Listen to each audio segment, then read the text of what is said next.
એવા વ્યક્તિઓ કે જેઓ થાપ ન આપી શક્યા ખાખીધારીઓને કે ટેકનોલોજીને, જોઈએ ગુનેગારો કેવી રીતે પકડાયા।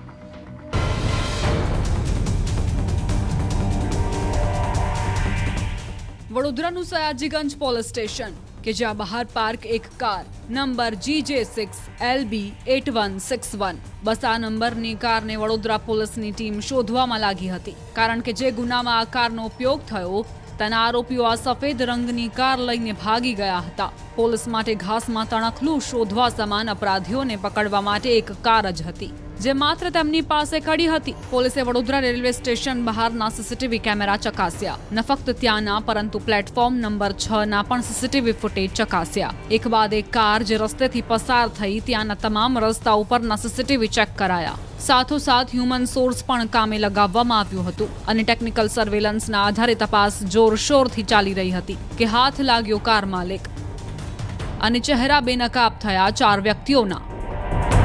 ઇકોમાં પોતાના ગાડીનો નંબર વ્યવસ્થિત દેખાતો ન હતો, તેમ છતાં પોલીસે આ નંબર શોધવામાં જુદી જુદી ટીમો બનાવેલી અને ગણતરીના કલાકોમાં જ આ નંબર માલુમ પડેલો અને જેના આધારે એના મૂળ માલિક સુધી પહોંચેલા અને મૂળ માલિકથી મૂળ આરોપી સુધી પહોંચેલા।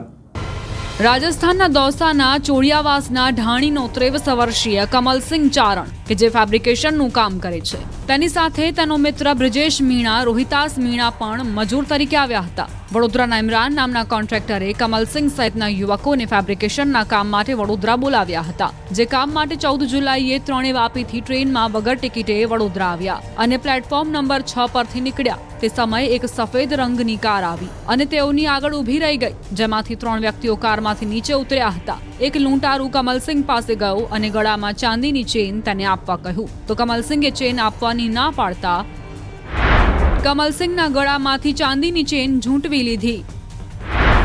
તદુપરાંત લૂંટારૂએ 3000 રોકડા ભરેલ પર્સ અને મોબાઈલ છીનવી લીધો હતો।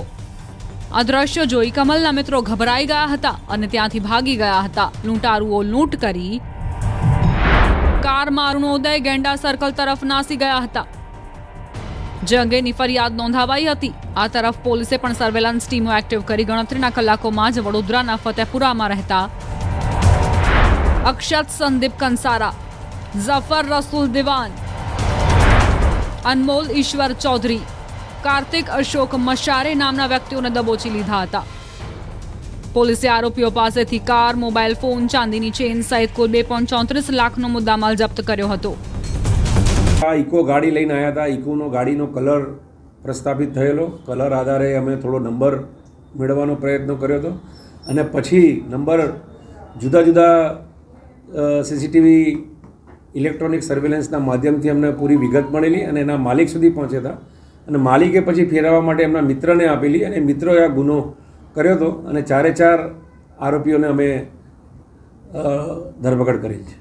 રેલવે સ્ટેશન પર સુરક્ષા કર્મીઓ હોવા છતાં બિંદાસ છડીચોક લૂંટની ઘટનાને અંજામ આપી દેવાયો, જેને લઈને મુસાફરોની સુરક્ષાને લઈને પણ સવાલો ઉઠવા લાગ્યા છે। એટલું જ નહીં, રેલવે સ્ટેશન બહાર અસામાજિક તત્વો અડ્ડો જમાવી બેસતા હોવાનું પણ બહાર આવ્યું છે, ત્યારે પોલીસ આવા તત્વો સામે કડક કાર્યવાહી કરે તે જરૂરી બની ગયું છે। જો કે અપરાધીઓ વડોદરાના હોવાથી ગણતરીના કલાકોમાં તેઓને દબોચવામાં પોલીસને સફળતા મળી છે અને હવે તેઓ જેલની હવા ખાઈ રહ્યા છે। વડોદરાથી હાર્દિક દીક્ષિત।